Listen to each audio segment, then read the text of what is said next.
दुसरा विषय माझा असा आहे की महागाईच्या बाबतीमध्ये खरं म्हणजे माझ्याकडे खूप बोलण्यासारखं आहे.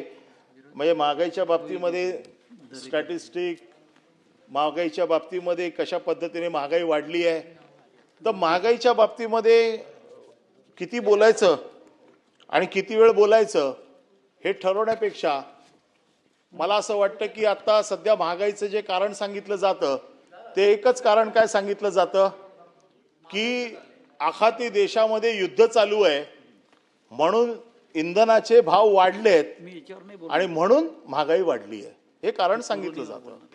आणि म्हणून पंतप्रधान साहेबांनी आवाहन केलं की आपण इंधनाचा वापर कमी करा, जेवणात तेल कमी घ्या.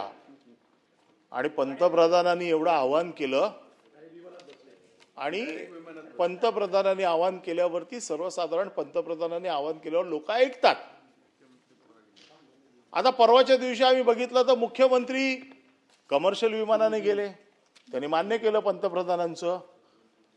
पण गेल्या काही दिवसामध्ये खासदारांना फिरवण्यासाठी किती प्रायव्हेट विमानं वापरली गेली. नांदेडवरना प्रायव्हेट फ्लाईट गेली, ही खासदार जे आता घेतले ना 6 आमचे नेले ना, त्याच्यासाठी किती प्रायव्हेट विमानं वापरली गेली. इंधनाचा तेव्हा रास नाही झाला. हा इमर्जन्सी. हे रेकॉर्डर घ्या, हे रेकॉर्डर घ्या. इमर्जन्सी मंत्री महोदयांचं उत्तर की इमर्जन्सी होती. हा मंत्री महोदयांना इमर्जन्सी होती हे मान्य आहे मला. मंत्री महोदयांची घाई पण मी समजू शकतो. मंत्री महोदयांना त्याची गरज पण मला माहिती आहे. मला त्या राजकारणात जायचं नाही, तर खरं म्हणजे त्या राजकारणावर बोलायला गेलो तर अर्धा तास अजून बोलू शकतो. परंतु ज्या वेळेला पंतप्रधान एखाद्या वेळेला आवाहन करतायत आणि सांगतात कमी तेलाचा वापर करा आणि इकडे खासदारांना पळवण्यासाठी इंधनाचा वारेमाप वापर केला जातोय, म्हणजे स्वतःच्या पंतप्रधानांचाच अवमान कशा पद्धतीने केला जातोय एवढंच मला सांगायचं आहे. आणि आज काय झालंय की तेलाच्या किमती वाढलेत आणि दारूची किंमत कमी झाली आहे. हडपसरमध्ये स्वस्त दारू पिऊन लोक मेली आहेत. पूर्वी एक म्हण होती की क्या रे सरकार तेरा खेल, सस्ती दारू महंगा तेल. हा मग आता तिथे फक्त नाव बदला. मी वाटच बघत होतो तुम्ही कधी बोलताय.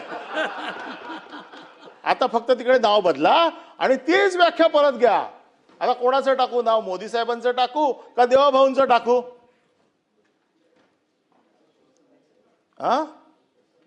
दारू स्वस्त नाहीये. पुण्यामध्ये जे मेले ते काय उच्च प्रतीची दारू पेन मेले? नाही नाही, आता प्रश्न तोच आहे. पुण्यामध्ये मेले ते कोण मेले? पुण्यामध्ये जे दारू पिऊन मेले ते काय महागाची स्कॉच पिऊन मेले काय? ती दारू स्वस्त आहे म्हणून मेले. ती दारू स्वस्त मिळते म्हणून अशा पद्धतीचे स्वस्त दारू जिथे मिळते ती पिऊन लोक मरतायत आणि तेलाच्या किमती महाग झाल्या आहेत.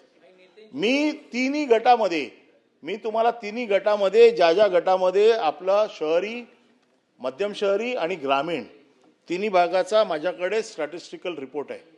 मी तो खरं त्या ते वाचून दाखवण्यामध्ये मला काय फार इंटरेस्ट नाही. त्याचं कारण असं आहे की मंत्री महोदयांनी ज्या वेळेला मला सांगितलं की आम्ही इमर्जन्सी म्हणून अशा पद्धतीचा वापर केला तेलाचा, आता त्यांच्यासमोर मी अजून काय बोलू? कारण त्यांचे विचारच एवढे महान आहेत की खासदार पळवण्यासाठी तेल वापरतायत आणि त्याला इमर्जन्सी म्हणतायत. तर आता ह्या स्टॅटिस्टिकचं मी काय करू? हे स्टॅटिस्टिक मी जर वापरलं, जागतिक स्टॅटिस्टिक देऊन काय करू? स्टॅटिस्टिक डे आज, म्हणूनच आज माझ्या हातात स्टॅटिस्टिक आहे. पण जर मी जर स्टॅटिस्टिक आता तुमच्या समोर वाचलं तर पुन्हा मग दुसरी घोषणा मला द्यावी लागेल जी त्यावेळेला द्यावी लागत होती. त्याच्यामध्ये फक्त नाव बदलून परत वापरावी लागेल. माझ्यासमोर प्रश्न असा आहे की महागाई जी महाराष्ट्रात आज वाढलेली आहे, जी महागाईच्या बाबतीमध्ये तुम्ही सगळ्या बाजूने कंपॅरेटिव्हली तुम्ही स्टेटमेंट बघत चला. ग्रामीण भागामधल्या राहणीमान काय परिस्थिती आहे, शहरी भागातल्या राहणीमानाची काय परिस्थिती आहे, उच्च भागातल्या राहणाऱ्या लोकांची काय परिस्थिती आहे आणि जी पद्धतीने महागाई वाढलेली आहे. आम्ही आमच्या सरकारमध्ये एक प्रयत्न केला शिवभोजन थाळीचा की गरीबाला कमीत कमी जेवण तरी कमी पैशात मिळेल. आज त्या लोकांचे पैसे थकीत आहेत, त्या लोकांना पैसे मिळत नाही आहेत, त्यांच्या खाण्यावरती आज आच आलेली आहे. आणि अशा पद्धतीने सरकार चारी बाजूने स्वतःचं एवढं कौतुक करून घेते की या देशात सगळं किंवा या राज्यात सगळं आलबेल चालू आहे.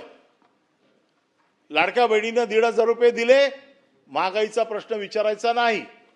1,500 मध्ये काय ती महागाई निपटून टाकायची. तुम्ही लोकांना अशा पद्धतीने फसवू शकत नाही. जे आकडे आहेत, जे मध्यमवर्गीय लोकांना, गरिबांना आज घर चालवणं मुश्किल झालंय. आज तो जो काय पगार वाढलेला नाहीये, तुम्ही लेबर इंडेक्स आज आपल्या हातात आहे. लेबर इंडेक्स तुम्ही आज बघून घ्या की ज्या पद्धतीचा लेबर इंडेक्स वाढतोय, ज्या पद्धतीने महागाई वाढायला पाहिजे त्या पद्धतीने कामगारांचे पगार वाढलेत का? कामगारांचे पगार बिलकुल वाढलेले नाही आहेत. कामगारांचे पगार आहेत तिथेच आहे. महागाईला उत्तर कोण देणार आहे? केवळ लाडक्या बहिणींना 1,500 रुपये देऊन तुमचा महागाईचा प्रश्न सुटत नाहीये. आणि त्यामुळे या महागाईवरती हे सरकार बिलकुल, या सरकारचं लक्ष नाही आहे. हे सरकार बेफिकीर झालंय. एकच गोष्ट याला कारणीभूत आहे, कारण ह्यांच्याकडे राक्षसी बहुमत आहे. आणि राक्षसी बहुमत असल्यामुळे आमचं कोण काय वाकडं करू शकत नाही. महागाई वाढते, वाढू देत. दारू पिऊन माणसं मरतायत, मरू देत. गटरात लोक पडतायत, पडू देत. आम्हाला कोण विचारू शकत नाही, कारण आमच्याकडे राक्षसी बहुमत आहे.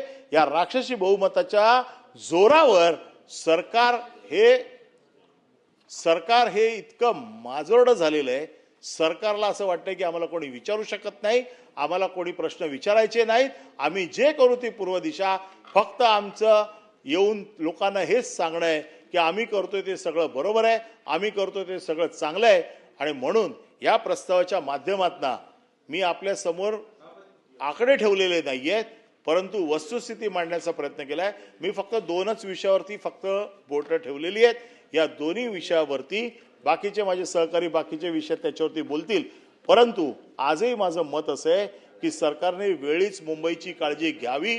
जर मुंबई बंद पडली तर देश बंद पडेल. हा देश बंद पडू नये एवढी काळजी घ्यावी.